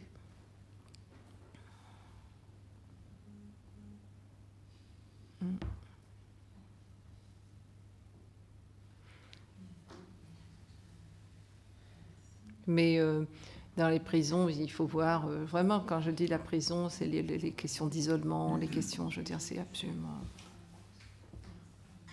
Et puis, effectivement, comme je dis, les victimes et leurs proches les prisonniers et leurs proches.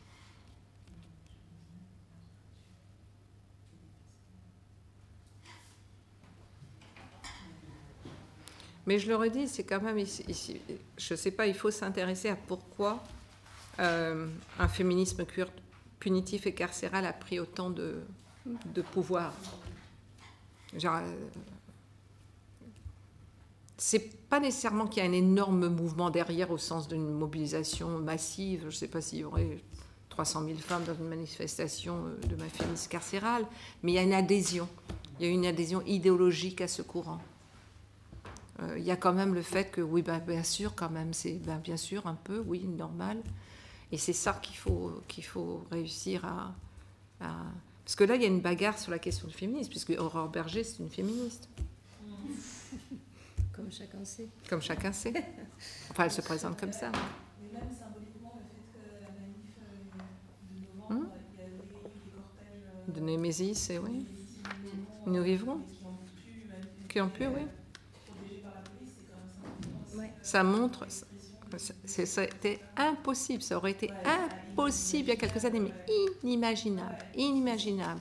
Donc ça montre qu'il y a un féminisme d'extrême droite qui évoque, non seulement qui se fait entendre, mais qui peut manifester dans une manifestation contre les violences sexuelles. Alors que, par exemple, Némésis, c'est carrément les hommes racisés qui sont responsables, tout ça. Non, non, ça montre qu'il y a quelque chose de ces féminismes-là, qui acceptent ça, je ne sais pas, la manifestation aurait dû s'arrêter, et puis voilà, partir, les laisser. Ne pas accepter, on ne peut pas avoir des manifestations féministes avec plein de flics, tout ça, qui protègent des groupes d'extrême droite racistes. Il y a quelque chose qui est contraire, et donc c'est pour ça, cette dérive du féminisme qui, quand même, là, est plus... Il y a toujours eu un féminisme d'État, un féminisme... voilà. Mais là... puisque tout le monde est féministe, il prend beaucoup plus de place. Ouais, il prend beaucoup plus de place. Une Aurore Berger n'existait pas il y a 20 ans. Elle peut aujourd'hui. Donc c'est vraiment... Les choses ont changé. C'est pour ça qu'il faut vraiment analyser pourquoi il y a eu ce moment de tournant où on peut avoir tout à fait légitimement Némésis et Nous vivrons, présentés comme des féministes. Parce que c'est la sororité, ce que vous disiez tout à l'heure. C'est ce qui rassemble, c'est la sororité. Oui, toutes les femmes seraient égales. Ouais. Oui, toutes les femmes seraient égales. Ouais. Toutes les femmes seraient égales. C'est très, très, très fort. Très, très, très fort. Mais même Mélanie, eh ben, c'est bien. Elle est blonde, c'est une femme, elle est Premier ministre. C'est quand même un succès pour les femmes. On est là, mais il y a vraiment... Ça a été une dérive très forte, ce qui émerge dans les années 90-2000, où tout le monde peut devenir féministe. Tout le monde. Il y avait quand même une honte à être féministe dans les années 70. C'était pas, c'est les femmes qui aimaient pas les hommes, elles se rasaient pas les jambes, tout ça. Et là, tout le monde peut l'être. Donc il y a eu vraiment ça, c'est un phénomène du XXIe siècle. C'est vraiment sinon. Et donc il y a quelque chose à dire de ça. Je veux dire, la gauche peut absolument dire, ben oui, ben, non, il y a d'autres féminismes. Et il ne faut pas du tout reculer là-dessus. Il y a quelque chose à dénoncer de ce féminisme. Parce qu'elles vont se dire féministes, on ne va pas leur dire non, vous ne l'êtes pas, tout ça, c'est une perte de temps. C'est perte de temps. Ben, vous l'êtes, mais nous, ce n'est pas le nôtre. Je pense que c'est de plus en plus important, parce que, effectivement, le fait que nous vivrons et Némésis puisse se dire féministe. Et puis qu'il y a tout ça, tout le temps... mais je suis une femme, je ne peux pas être contre les femmes. Mais si, tu peux. Il faut vraiment se battre contre tout ça. C'est la manière aussi dont le néolibéralisme a su capturer.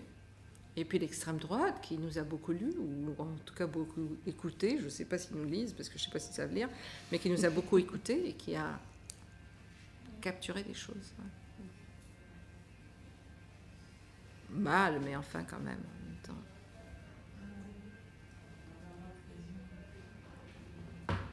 D'autres questions?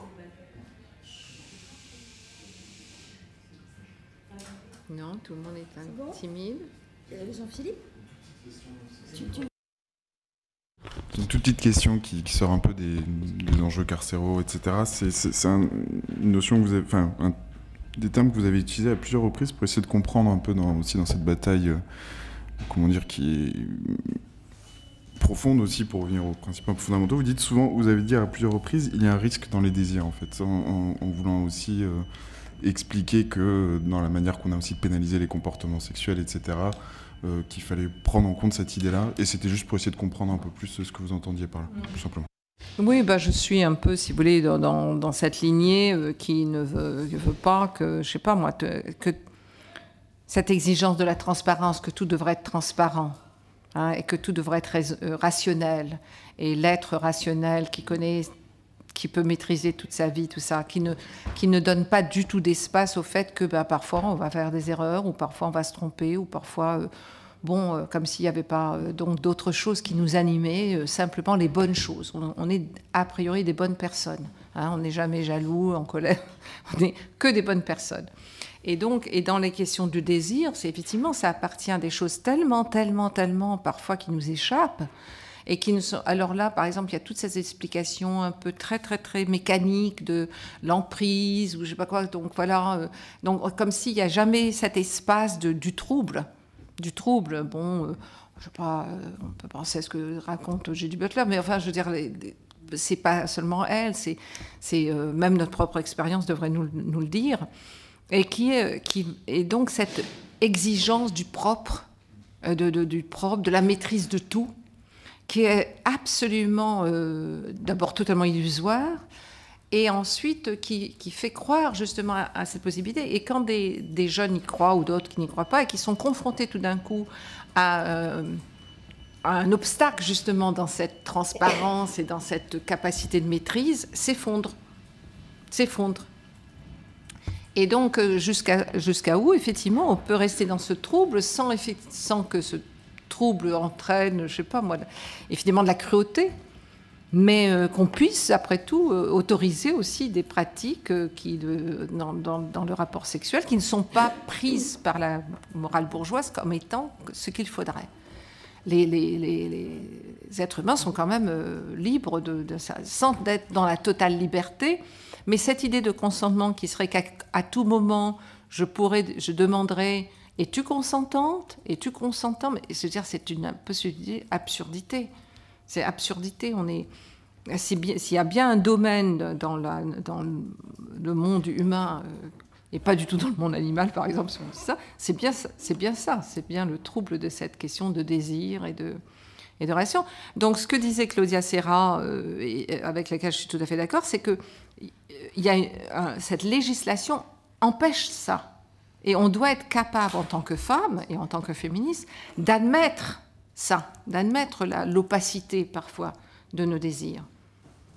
Mais ce qui n'entraîne pas que je m'autorise à abuser du corps de l'autre, mais je peux aussi, finalement, je veux dire, on n'est pas des religieuses, on n'est pas des nonnes, quoi. On est aussi pris dans des choses. Alors parfois, il y a des féministes comme ça qui vont vous dire oui, mais tu désires ça parce que tu es aliénée, tout ça. Mais je veux dire, on est quoi là? On vit pas dans un monde de pureté là.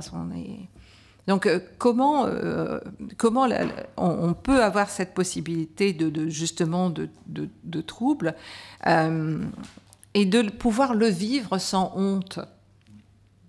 Et sans se dire, il y a des moments sans doute où il y aurait des abus, et on peut le voir, mais il y a des moments, finalement, c'est un peu ce qu'on a voulu aussi. Et comment on va permettre ça? Parce que sinon, ça sera on police tout. On va tout policer. Et ça, c'est vraiment très dangereux. Ça, c'est tout le grand débat qu'il y a eu sur la pornographie aux États-Unis, avec des féministes comme Catherine McKinnon ou d'autres qui voulaient absolument interdire et qui disaient qu'en fait, quand les hommes voyaient des films pornographiques, ça les poussait à violer les femmes et à être extrêmement violents. Et donc, c'était cette idée que l'image, a une prise sur vous automatique, quoi. C'est comme, je sais pas, vous voyez un film de guerre, vous sortez avec un... Et qui a été très combattue parce qu'elles ont réussi ça a été très fort à un moment donné. Moi, je me souviens, parce que je vivais après, dans les années après aux États-Unis, et ça a continué à être très, très... Ça a agité énormément. Et qui sont, donc, qui étaient... pratiquement toute relation sexuelle était une relation de brutalité. Toute relation était une relation de domination. Donc, voilà, il n'y avait plus qu'à entrer en finir avec ça. Et donc ça a été beaucoup combattu par des féministes qui ont dit mais c'est impossible. Et puis il n'y a pas toute domination. Il n'y a pas que de la domination dans les relations entre les hommes et les femmes, ou entre les femmes ou entre les hommes. Il n'y a pas que ça. Et donc c'était, il y avait une extension de ce qui est la domination à tout.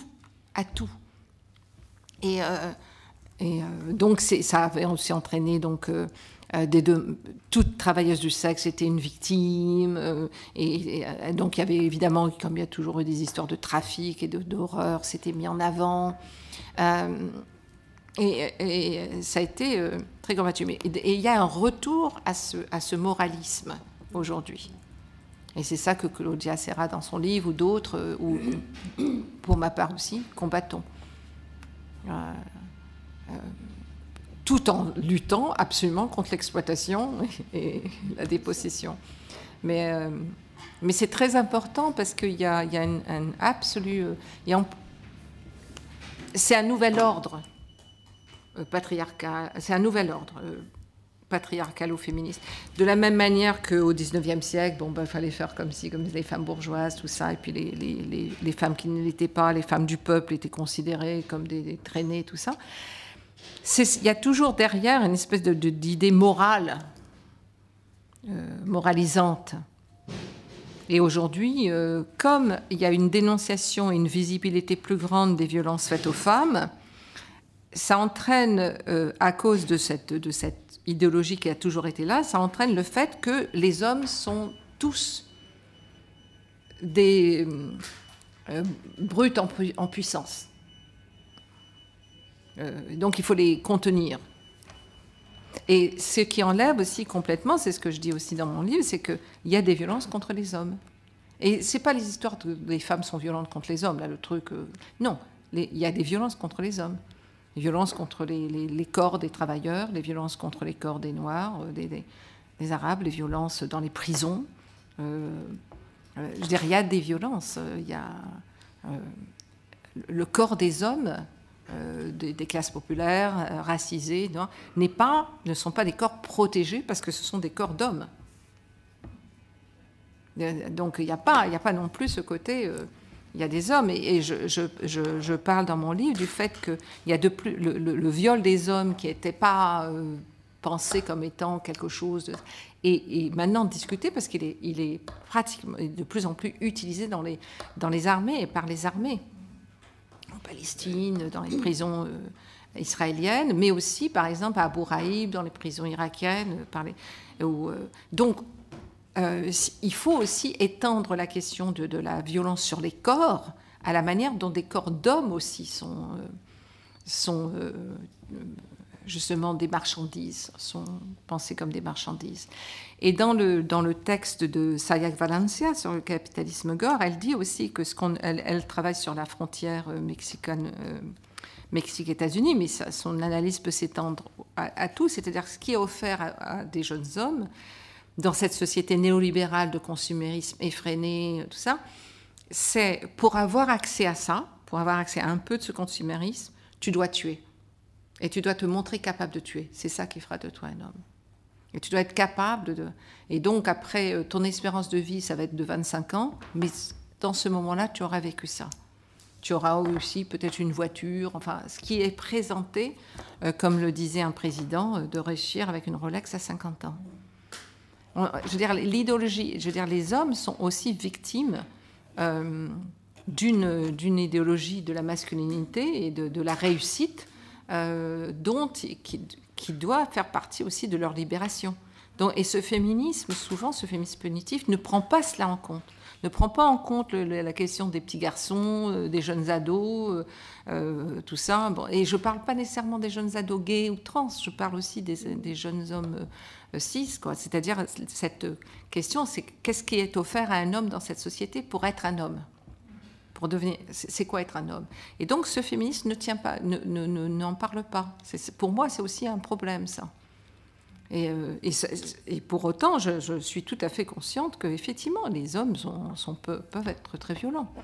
Mais j'ai vu aussi, et particulièrement en ayant grandi à La Réunion, que les hommes racisés sont des corps féminisés parfois, au sens de donc des corps à tuer, à manipuler, à mutiler. Féminisés au sens de cette société.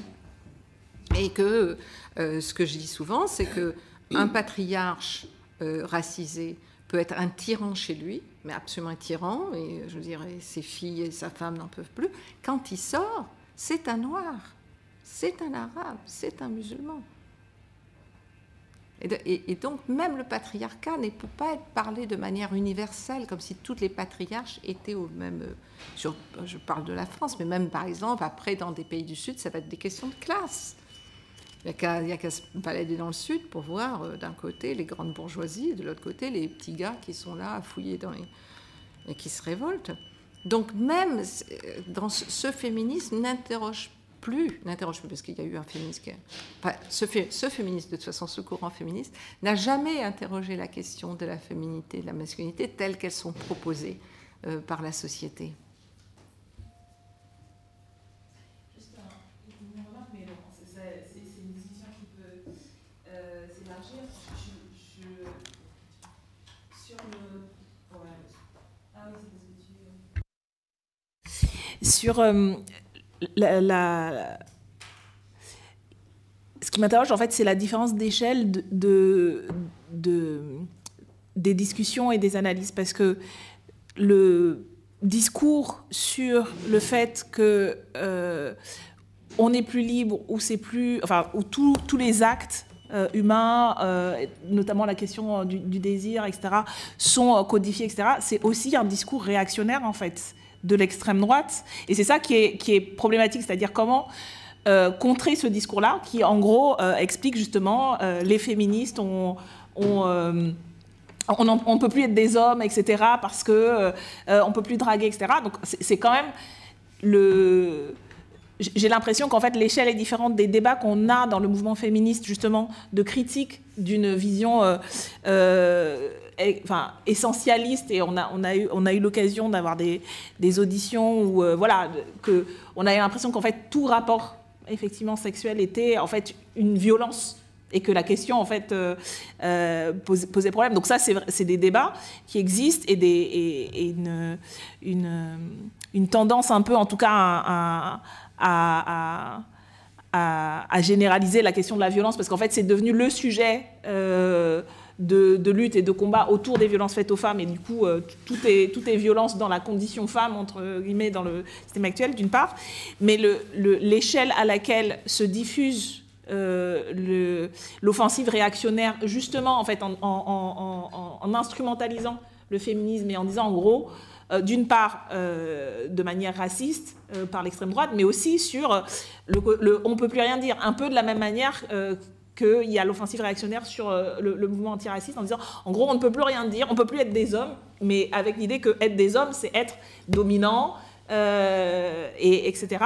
Parce que voilà, il faudrait... Donc en fait, je trouve que la difficulté, et c'est une vraie difficulté, c'est d'arriver à réfuter ce discours qui est quand même le discours dominant, en vrai, d'autant plus avec l'extrême droitisation des médias, etc. C'est ce discours-là qui est dominant, et qui alimente justement la masculinité toxique, etc.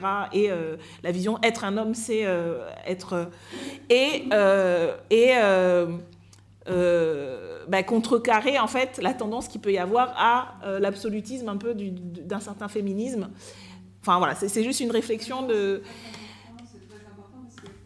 Il y a plusieurs mouvements, et il y a un mouvement qu'on peut aussi observer, qui est quand même une contre-révolution nourrie par un masculinisme qui se sent menacé.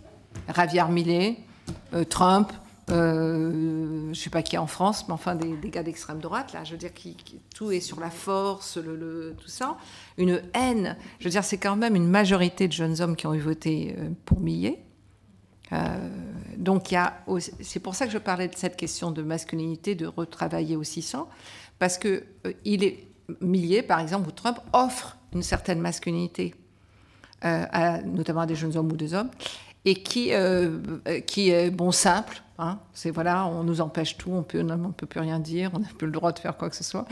Et puis qui est très libertarienne, quoi. Je veux dire, voilà, plus d'entraves, tout ça. Et il y a une critique de ça à faire, c'est tout à fait important, parce qu'on pourrait, je sais pas, disons une masculinité d'extrême droite, si on veut parler comme ça, le culte de la virilité, le culte du chef, le culte de la force, les femmes derrière, et qui revient, donc qu'on pensait quand même avoir été un peu marginalisée, mais qui revient avec force. Et je pense qu'elle est la réponse au fait justement qu'il y a des mouvements de femmes racisées, des mouvements de communautés autochtones, enfin je veux dire, et que la panique patriarcale devant ça nourrit cette contre-révolution et cette brutalité d'un monde qui échappe, d'un monde qui quand même est en train de bouger, là, qui leur échappe. Et donc, il faut effectivement comprendre cela. Donc, les accusations, voilà, c'est 68, tout est permis, tout ça, etc., qui sont des phrases creuses, tout ça, mais qui font écho à certaines choses quand même. Donc voilà, oui, mais regardez, voilà, il y avait des films avec des petites filles, voilà, toute l'histoire de Godrèche, et qui sont vraies, mais qui deviennent effectivement des espèces de loups-garous, là, des choses effrayantes, et qui ne montrent pas aussi ce que je disais au début, c'est dans l'histoire des sexualités en France qu'il y a eu aussi une énorme modernisation des sexualités. Il y a une énorme possibilité pour des femmes notamment, et puis pour des jeunes adolescentes, de pouvoir expérimenter beaucoup plus. Et ça déclenche une panique chez certains hommes, oui, c'est vrai. C'est pour ça que ce féminisme qui ne tient pas compte de toutes ces questions, qui ne tient pas compte des questions qui animent, je veux dire, des fantasmes de perte de pouvoir par ces catégories, de désir de vouloir reprendre tout. Je veux dire, Trump, c'est quand même ça. Trump, c'est ça. Javier Milei, c'est ça. C'est ça. On va mettre tout le monde au pas et on va avoir... Il n'y a plus d'impôts, il n'y aura plus rien. On fait ce qu'on veut. On fait absolument ce qu'on veut. Et la moindre personne qui nous attaque, on attaque, mais avec force. On fait des procès. Je veux dire, c'est une contre-révolution profondément réactionnaire, profondément dangereuse, mais dont on doit se dire aussi quelle est la réponse, justement, aux mouvements d'émancipation, des mouvements d'émancipation. Mais oui, il faut absolument distinguer toutes ces luttes d'émancipation et cette contre-révolution qui veut arrêter ces mouvements d'émancipation. Et là où une loi comme celle qu'Aurore Bergé propose, ou celle-là, va dans le sens d'un enfin Aurore Bergé, c'est autre chose, mais même par exemple les 140 mesures, veut penser que ça va contribuer au progrès, à quelque chose quand même d'un progrès social, mais n'a pas fait l'analyse de cette contre-révolution, n'a pas fait l'analyse de ce qu'il y a autour, et donc agit comme si on était toujours dans un espace neutre, où on va... bon, d'abord, il n'y a jamais eu d'espace neutre, mais aujourd'hui, encore moins. Ouais, je vois, je sais. Le taxi est arrivé. Excusez-moi. Hein. Merci beaucoup.